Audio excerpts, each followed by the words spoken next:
Hello and welcome to the Let's Talk Azure podcast with your host Sam Foote. And Anne Armstrong. If you're new here, we're a pair of Azure and Microsoft 365 focused IT security professionals.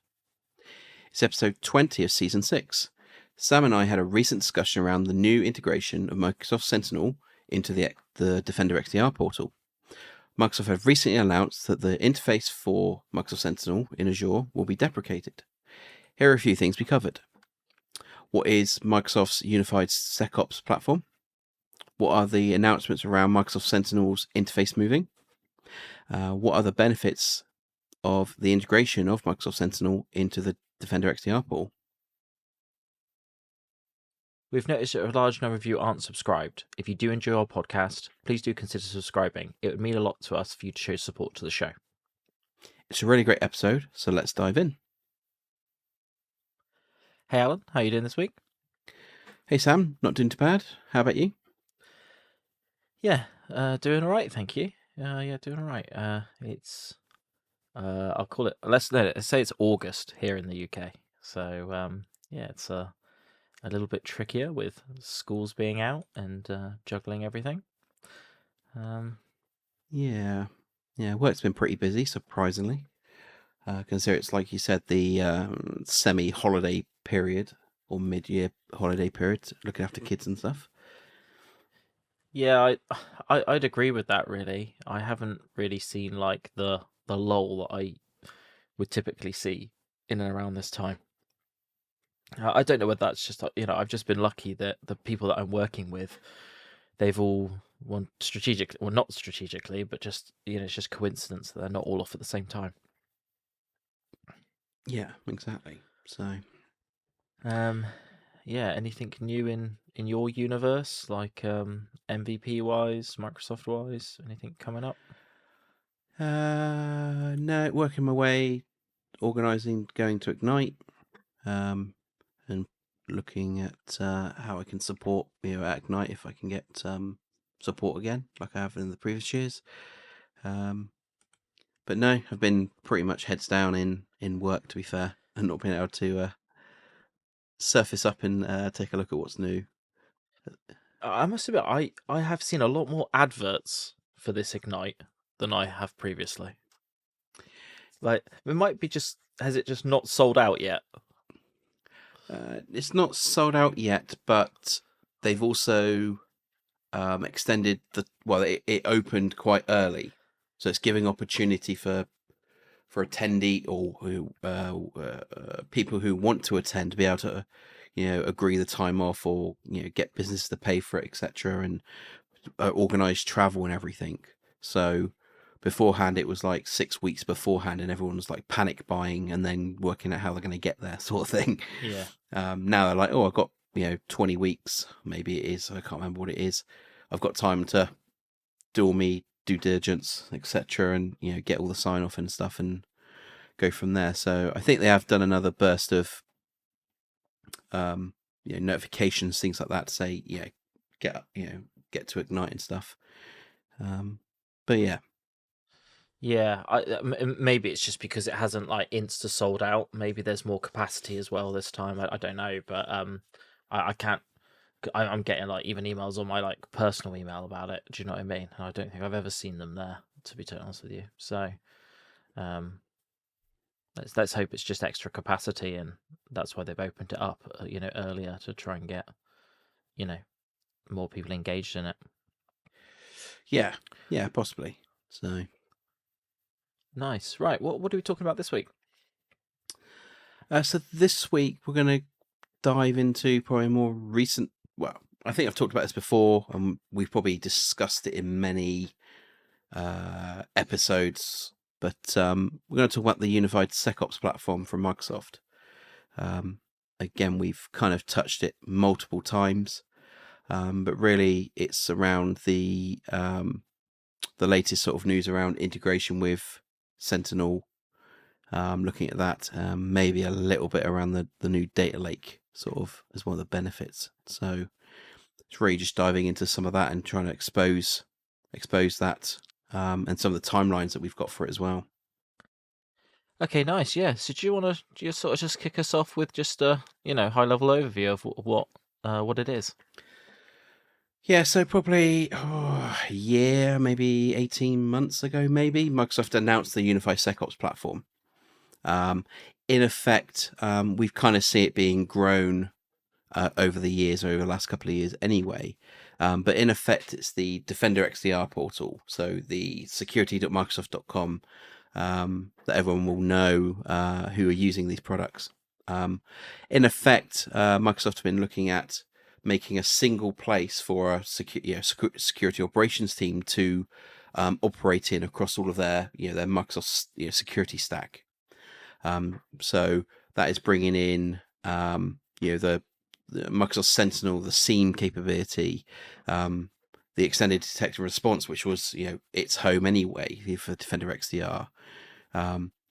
We've seen the posture management, exposure management now being brought in, as well as starting to see automated response and orchestration, so the SOAR stuff, and with the recent stuff around generative AI helping out threat intelligence and things like that. So it's bringing all of Microsoft technology or security technology at least into one place, excluding Purview, because that definitely needs its own portal for all of the stuff that's in there, and being able to then see all the data, see all the instance in one place, and yeah, that's kind of the sort of high level of it. But the idea is that it's meant to be bringing in simplified management of those security tooling. It's all in one place. With it all being in one place does mean there's a lot of data, a lot of blades to go through. I think that's fair to say, Salmon, is in the XDR pool. There's a lot of places you can go within it. Yeah, well, sorry, just to interject, but I did think about this the other day, right? I thought it's great bringing everything into one place, but then we've just got I don't know, 15 different portals that have just got sort of hyperlinks, between each other. Sorry, yeah. Yeah, I mean, from an interface perspective, yes, all the data's in there. Yes, there's loads of tabs, but it's also, and again, I think we'll talk about this later about the benefit of having it all in one place and what the actual integration means from a back end perspective as well. Yeah, agree. Yeah, 100%. Yeah. So yes, from a user interaction, that kind of thing, it is all one portal. There is a lot of data. There's a lot of areas to go into. I mean, yes, you don't have to go to another portal. Just have to go to another blade now instead. I think that's fair to kind of steer it, but yeah, the idea is to simplify that management, because all that data is in one place. And again, around the background stuff, the idea is to help reduce security risks and prevent attacks. Reduce threat detection and response times, because the integrations with all the products that are going in there, and then over the top, bringing in security co-pilot within that portal, having access to all that data and guiding security operation analysts with some of the instance and that kind of thing. Nice. So I know we joked about loads of portals being pushed together as like a mega portal, but what I'm sort of hearing is the real benefit of is the sort of the underlying integration, right? That's I say a single pane of glass because it is hard to describe the Defender XDR as a single pane of glass from the perspective of the UI, right? But I think what you're talking about, if I'm getting this right, is that it's more of a single pane of glass from a data and context perspective for each of the different services as well, right? Yeah. Because, and that's when I've worked with clients, with E5 consolidation, right, journeys, and I know that that's as much as a security posture conversation as it is a marketing and sales conversation, right? So you do have to take it with a bit of pinch of salt, but the real benefit really is the unified part of the unified platform, right? Is that and I suppose Defender XDR is just a glue between all of those things, isn't it? And that's the real big benefit for clients. Yeah, I think if we sort of dive into some of the benefits, if we go through that now, you're right. Defender XDR was the first iteration of the unified platform. That's probably the fair comment to it without it being named it. Bring in, cloud apps, endpoints, email security, Defender for Office, and identity into one place, and building that correlation engine, the machine learning there to be able to correlate across the whole stack there, and being able to understand how an incident something's coming from an email and ended up on an endpoint and then been executed, and then be able to remediate automatically. So that was the start of it. But now with the integration with Microsoft Sentinel, so bringing in third-party data sources as a way, firewall logs, AWS logs, GCP, all that kind of thing, now allows that engine. And in effect, once the integration is done, then the Microsoft Sentinel engine, the Fusion engine that was there, in effect is probably still running, but actually all of the data is now being consumed by the XDR engine at that point, as far as I'm aware. So now you've got this correlating engine that's been tried and tested for years, and now we're adding more data to it, more data sources, more points to it, to then be able to now to help correlate across all multiple data. And that's one key thing around this as well. As you said, it's the potentially a single pane, not to say it doesn't feel like the single pane of glass, it's the single portal. But like you said, from a back end perspective, the data and the queries that you can do around the advanced hunting now allows you to cross query against XDR data and Sentinel data. So previously, if you wanted to write an example KQI and Sentinel against Defender data, you'd have to ingest it, or in automation, talk to the APIs to do the query, as the I suppose the cheaper way of doing that potentially. But there's a large cost in ingesting that data when it's already stored by Microsoft. So by bringing Sentinel in, you're now able to do cross queries against the data in Sentinel and XDR, do joins and things like that, and then generate custom detection rules on it without having to, I suppose, pay for it for extra ingestion of that data. And we're seeing more and more tables turn up in the XDR portal. I think recently we've seen the graph, I can't remember exactly which one it is, but we've seen the graph API activity now turning up in XDR, where previously you'd have to ingest that into Sentinel. And so, sorry, was that scenario a common frustration point because you were having to digest logs that you've already? For the XDR ones, yeah, because with Defender for Endpoint, there is tons and tons of logs, and if you're using Defender for Endpoint, you've probably seen when you're doing querying or you see the timeline, all these steps, connections, execution of files, scripts, there's tons of data there. And if you've got a large organization, that is tons of data that now you've got to pull in Sentinel to do those queries against. And it was always a question of, do you get Sentinel to do that, or to create custom detections, use cases, analytic rules in Sentinel for those scenarios that you want to track, Or do you create custom detection rules but not have the other data, the third-party data to match against? Or do you ingest it, or do you just leave it for Defender to do what to do all the automation and all the checking, or the alert creation itself with its machine learning and detection stuff? So it was definitely a question I've always had around should I ingest Defender data in here, or I'm just going to check the boxes, and it's sort of like, well, okay, hang on, let's just check how much data you're generating, because you might have a surprise bill in a week's time, sort of thing. Well, and it's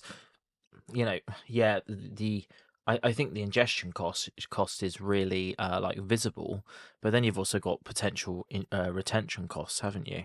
Of pulling it, essentially duplicating the data, right? Because if you are pushing all that like process information, you've paid for the Defender service, haven't you? Mm-hmm. Right, as part of your Yep. productivity license and all that, or your licensing. Sorry, I shouldn't say just productivity licensing. That's not right. But and then you're duplicating the data into Sentinel, and then you're being charged for ingestion and retention at that point as well. Just to be able to keep all of your security content in one place, right? So I suppose this is a big benefit to organizations that were having to do that sort of duplication, right? And paying for that, especially if you have long retention periods, right? It could be pretty crazy. Yeah, I mean, Microsoft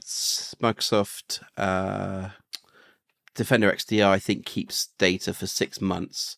Maybe not from a direct query perspective, and maybe just from a back end behavior side of things. And I think there may be ways to query the data for longer than that period. So then that might have been a reason why you had to do it on that side, to do anyway. it to Sentinel anyway, to keep to do it. But generally, it was more around querying the data with your other data, to be able to identify risks and things like that, or to get the full picture when you correlate. So that is one big benefit I see, in that you can do that cross querying side of things. Plus, if you start to look at your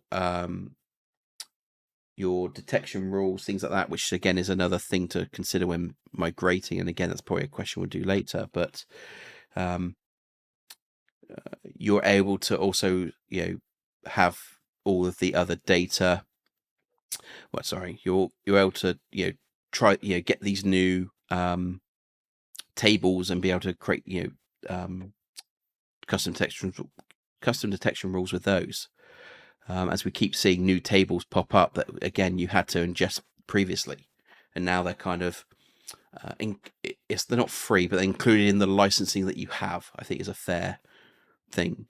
Because I think some new tables have turned up. So I think also you've got like Defend, Azure Activity, or the equivalent of Azure Activity. Whilst that's free in Sentinel, I think there is now a table in XDR that kind of covers the resource manager activity now in there, just side by side with all the other data in there. Right. Okay. Wow, that's really good. So, and I think there's some new ones coming as well. So they're already adding tables in there and things like that. So, so yeah, I think that's one of the key benefits there. I think the second one, again, I kind of talked about it, but it's using the XDR engine to do the correlation and the detection of unusual activity, things like that. I think it's Microsoft, instead of trying to manage two machine learning engines or correlation engines, they've decided to go with the XDR one because it's been had the ability to have lots of data and information to build it up. I think they've just been working on that one to then basically it's bringing in other data, and then we can start helping with correlation, etc., or making more effective detections and things like that. So yeah, I think that's a couple of the key main ones for it. RBAC again is kind of brought in, and you can start to use some of the unified RBAC, I believe, to try and, or that's going to be coming, to bring it into the sort of Azure world.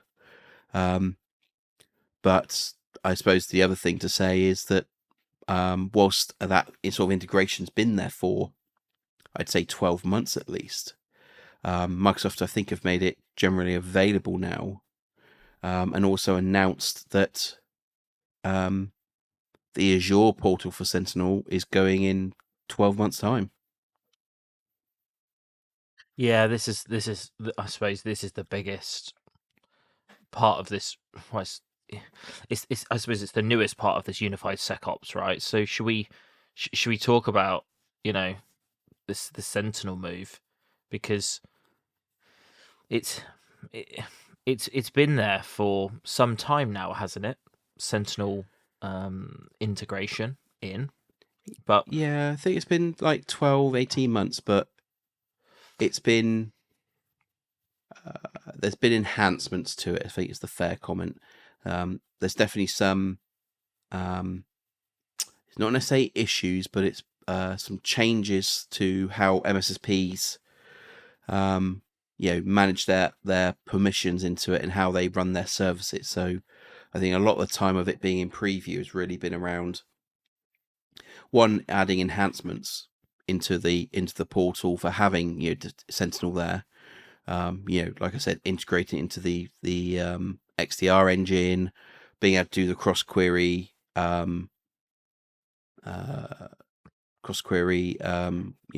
queries, cross table queries against Sentinel and XDR data, and building custom detection rules for that potentially, and being able to in effect, any new features now are now only coming into the XDR pool. The example being the new Sentinel data lake that's recently announced. So, and with the announcement, like I said, Microsoft in effect saying, okay, we're not going to manage it in the Azure portal. We're now moving. You've got 12 months to in effect move the I say move, but there is kind of a migration step, but in effect, do that integration and move any, not say move automation, but update any automation, any logic, analytic rules, etc., where needed, to work within the the XDR pool. yeah, and sorry, haven't you? Isn't the other big part of like retraining your staff as well? Yeah. Reworking all your processes, and how you interact with them. It's quite a, I don't know. Is it they have been given 12 months though, haven't they? So it's not like it's and they and everyone's had access for longer than that. That's it's true, yeah. not been hey, here it is, and by the way, 12 months, it's the old way's going. It's just been I think the most difficult part. There's probably two areas that are tricky, that have been either are being resolved, or a new way of doing those parts have to be in effect re-engineered, especially for MSSPs, and really that's around the RBAC model, because previously you just use Lighthouse directly in, and you'd see everything that you needed to. Again, that is still useful to have for playbooks, automation, logic apps and things like that. The actual automation of the SOAR capability. But to access the XDR Defender, you now have to do it via the XDR portal. So you have to, in effect, use B2B accounts, guest accounts, in effect, for your MSSP to access Sentinel as well. And bear in mind, managed services would have had probably B2B accounts to access the XDR portal, and to look at endpoints and things like that, data. But now it's just got a change of some of the Azure permissions as well to be able to access Sentinel at the same time.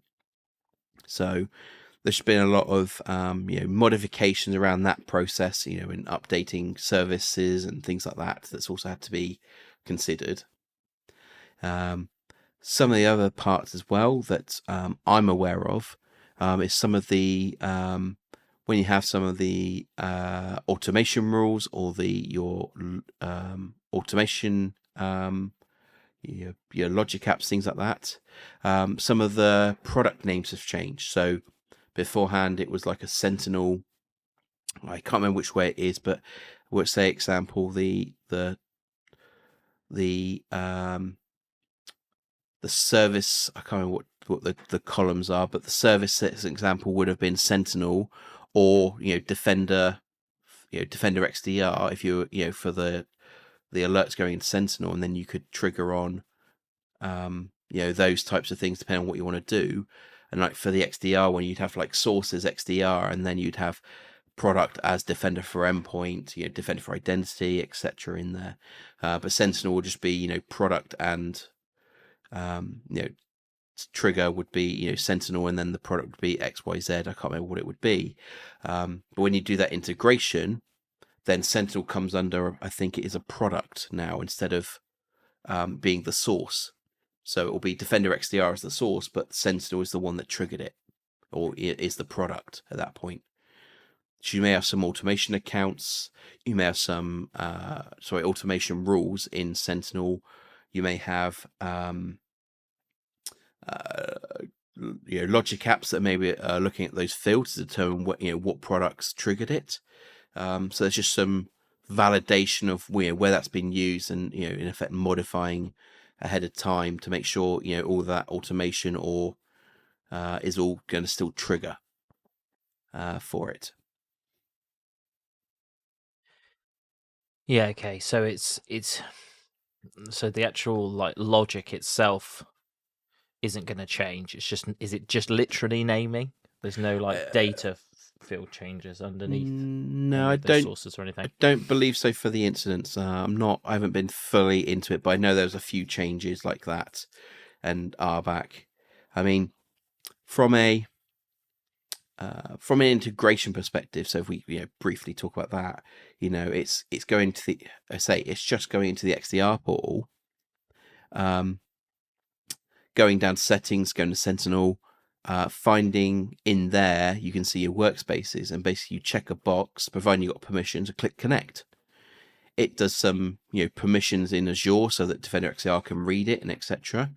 And then within an hour or two it all turns up. It's all nice and easy from that side. But because in effect you're changing the detection engine at that point from Sentinel to XDR, then some of the other data is then just modified slightly to say XDR is the source of the the incident. Okay, makes sense. Yeah. Okay.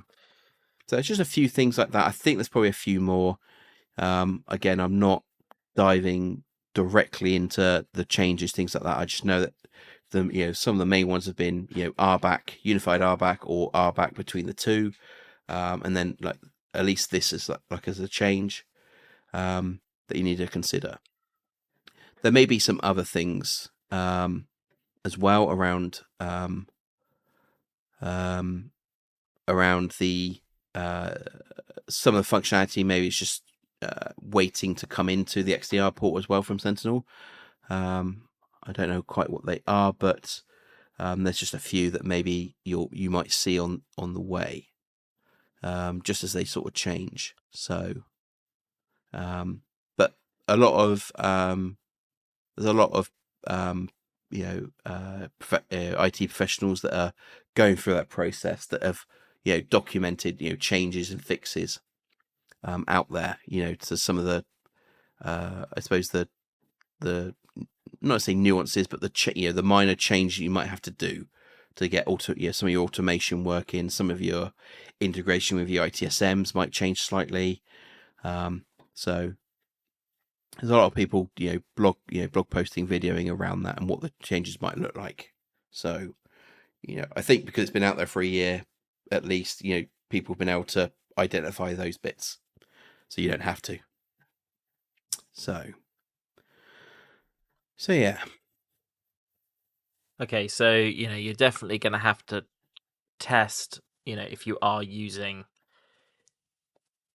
automation SOAR capabilities, you are going to need to make sure you're testing, like you should do anyway. But it might, it might need changes. Yeah, I mean, if if you're starting from scratch, then you're not going to have any issues. Well, let's talk about starting from scratch actually, because I did have a thought about that as you were talking. What is going to be the new start from scratch experience? So I've not looked at it directly, but as far as I was aware, again, I don't know where you'd actually like create a workspace. I haven't looked at that, to be fair. Yeah, that was my thought, because it's do you go to? So the idea is, or what I believe is happening is that at the moment, if you do create a new workspace, I think, and there's no other ones connected, I think it automatically integrates it by default, straight out. Yeah, I think if you create it in what's it called, in Azure, because I think you can still do that at the moment. I think the idea is that it should start to integrate itself automatically. Right. Okay. Again, I've not looked at whether you could just create it from the XDR port. That would be the logical place to do it, if that makes sense. Or I was just thinking maybe it'll go the way of Purview, because the Purview portal now creates what was the Azure governance portal from the new Purview portal. Yeah, doesn't it? Yeah, Sorry, I think it probably will go there. That either you say Azure will still be, Sentinel will still be an Azure resource, right? Yeah, it's as far as we're aware, yes, it will still be, the initial part will still be based on log analytics as a base, with Sentinel on top. Yes, it might be that actually you have to create the log analytics workspace, but then you can enable Sentinel on it via the XDR portal. Maybe. Yeah, maybe that's the method around it. I don't know. I've not looked into it fully.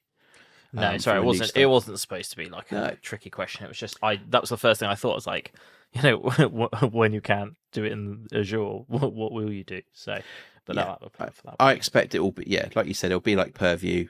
You'll do it in the XDR portal in the settings. It might even be there today. I think it was, because it's even being allowed now that if you don't have XDR, don't have E5 licensing, you can create Sentinel and integrate it with the XDR portal. And that's where it lives in effect. So even if you just had, the SIEM capability, that is where that's the interface for it. So. Okay. So even if you had no, other security capability, you would still be able to do that Sentinel part. Yeah. Nice. Okay. Yeah, that makes sense. Yeah, I think the only other part, and again, it's really tied at either multi-tenant organizations or MSSPs, has been the content, the sort of MTO, the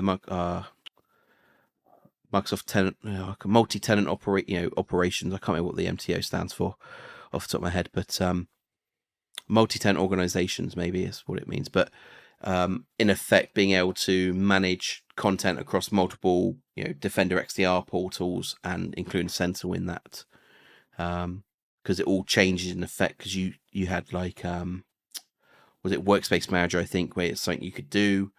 So that's going to be interesting on how that progresses from that side as well. Yeah, content management. Yeah, I didn't think about that. Yeah. Yeah, because potentially, analytic rules are probably only Sentinel only. Custom detection rule are the ones that can potentially run across, different, multiple pieces of data. So there may be a start or, next phases to work out how you, normalize that between the two types. Yeah, but was there a way to DevOps, custom detection rules? There was a way to DevOps analytic rules. Yeah, but in Sentinel, and I don't think there was for there's a way to. I don't think there's a DevOps way to do custom detection rules. I think No, yeah, and that's just what I'm thinking, because that whole workspace manager thing that was born out of like you know MSSP managing multiple Sentinel yeah, instances, or even customers themselves, I suppose, with that are large enough. multi-tenants, yeah. Yeah, multi-tenant customers. They today don't have a direct copy of that in the new world, do they? But I suppose they can just run their Sentinel as long as that functionality's there in the Yeah, XDR portal, I I suppose. think I think there is some automation to create the custom detection rules and track them. Maybe I don't know if it is that you know DevOps, Azure DevOps or GitHub, repository sort of level capable of deploying. Maybe with a, like you said, with a Git actions and pipeline, you might be able to do some, PowerShell into the API, check it's there, and deploy it kind of thing. Do it that way through APIs, but not from a, hey, Defender XDR, here's the data, just upload it to it and it deals with it kind of thing. Yeah. Not that I'm aware of. I mean, I'm not looking at that directly within what I do day to day. No, but it's pretty pronounced in Sentinel, isn't it? Because even before Workspace Manager, you had Git sync, didn't you? Yeah. Before that, right? Yeah, definitely. Yeah, it's definitely obvious there for sure. But I suppose in a good way, Microsoft is laying a line down in the sand and saying, "This is your cutoff date. Get it done." Right? So you won't. It won't be an opt-in or an opt-out, will it? It'll just be you have to do it. Yeah. Yeah, exactly. Okay, cool. Anything else that you wanted to cover out? I think you've been through all of the items that I wanted to ask you about. Yeah, that was probably it. I suppose the really, again, as another benefit is that because I don't think you can hook it up with Sentinel in Azure only, is the Sentinel data lake that's just been announced. So to be able to provide you with cheaper storage for more noisy logs that maybe aren't they're important to have when there's an incident, but maybe it won't help with detections, if that makes sense, kind of thing. It's more of a example being, having firewall logs go into there. They'll be very noisy, and maybe you need to identify the denies or the allows to, command and control IPs, things like that. But you need the other data to understand, maybe where that machine went afterwards and that kind of thing. So as a way to put data somewhere else, to be able to store it cheaply and to be able to query that data at a later date if you need to. So yeah, I think there was some costing around that, but it did seem relatively cheaper than previously. And I think in effect there was talk around auxiliary logs at one point, I think, and I think in effect this is that. They've just renamed it to, the Sentinel data lake, because in effect, that is what it is. Yeah. So it'll be interesting how this goes, because I do wonder from a personal perspective whether the data lake will start to become the place where actually you store everything, because of the way it works and how maybe it might be cheaper to store all of that data. So maybe a move away from log analytics. I don't know. That's my opinion around that. There's nothing saying that will ever happen. Yeah, I think it, to me, and I know I talked about retention before, but this has just come up in my universe, a conversation around it very recently around, the cost of, cloud-based, Siemens SAW, solutions, right?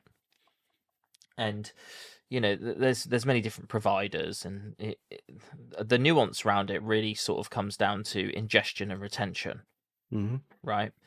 And an organization has to strike a balance between what it ingests, for threat, essentially, threat protection, versus how much it retains based on its, the regulations that it has to adhere to, right?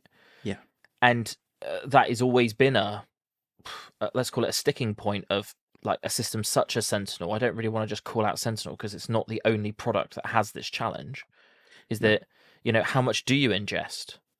Because some regulatory frameworks say that you have to like essentially store everything, for a certain amount of time. It doesn't go into, oh, you don't have to log your firewall accepts. Do you know what I mean? And retain those, but you do have to you do have to store and retain your denies. Or do you see what I mean? It's not that granular. So we do need systems like data lake to reduce the cost. But the reason why I'm bringing this up is like your comment of that everything is stored there. Like, do we think that organizations are going to get to that utopia of storing everything there? Because I think it's just going to be so much data that just the raw cost of that, it's just going to be crazy for organizations to store even more data. Does that make sense? Yeah. I mean, I use the files as an example because there's obviously a lot of noise in those, but there's a lot of accept drops, blocks, etc. I mean, the question is, do you care about the blocks? Because it's been blocked, so there's not an issue there. But you might want to see if something's trying to get out from that point as well. But then all the accepts are going to be insane, aren't they, at that point? Because a lot of data is going to be allowed. So yeah, exactly. It's a difficult one to consider around. I mean, yes, you can do filtering on the types of data you're getting and things like that. Don't get me wrong, but sometimes it's useful, probably from an incident response perspective, to have that type of data to be able to understand everything that's happening. Yeah, without a doubt. Yeah, great, but from a detection perspective, you probably don't need it. Yeah. So it's that balance, I think. There, you got to understand whether you want to keep it or not. Yeah. And from a retention perspective, the example is, so Sentinel is 90 days for that's included. And actually, Defender XDR is only 30 days, with 6 months of data being sat in the background that you can't touch for the machine learning, etc., to within your environment to understand abnormal activity and things like that. But retention can be extended up to 2 years on Sentinel. With the data lake tier, it can be extended to 12 years. Yeah, exactly. So yeah, and that's going to be a number that's perfectly positioned for some use case, isn't it? Yeah, and I expect as well. Again, I've not looked into this one directly. I mean, we've kind of gone off onto data lakes and stuff like that at the moment, but I think you can do it probably per table. So it might be that as your identity information, you maybe have to keep 12 years, but the firewall logs you need to keep for 60 days, or a cheaper rate, if that makes sense, going into there. So I think you can be quite dynamic on that sense, I think. Yeah, well, the idea of a data lake is that you have this, vast amount of data with different, like, tiered data access controls, right? So, I would hope that you can go to that granular level, especially if you are considering ingesting even more data, so that you can have that fine-grained retention. Yeah. I mean, to be fair, it looks like the data lake actually sits on Azure anyway. You've got a specified subscription and resource group, so so it's going to be in Azure, a Microsoft Azure data lake, isn't it? It's just with the Sentinel spin on it. So yeah, exactly. Cool, but yeah, without going into a rabbit hole of that, which we've already done. Yeah. I don't have anything else. I think it's just it was a kind of a whistle stop tour, just more of an update as well. And really, it's just considering when looking to migrate, whilst the checkboxes are nice and easy, just consider some of the automation and the RBAC side of it. I think it's the key point out of it. Nice. Thanks for that, Al. That was a really good overview. That's cool. What's next?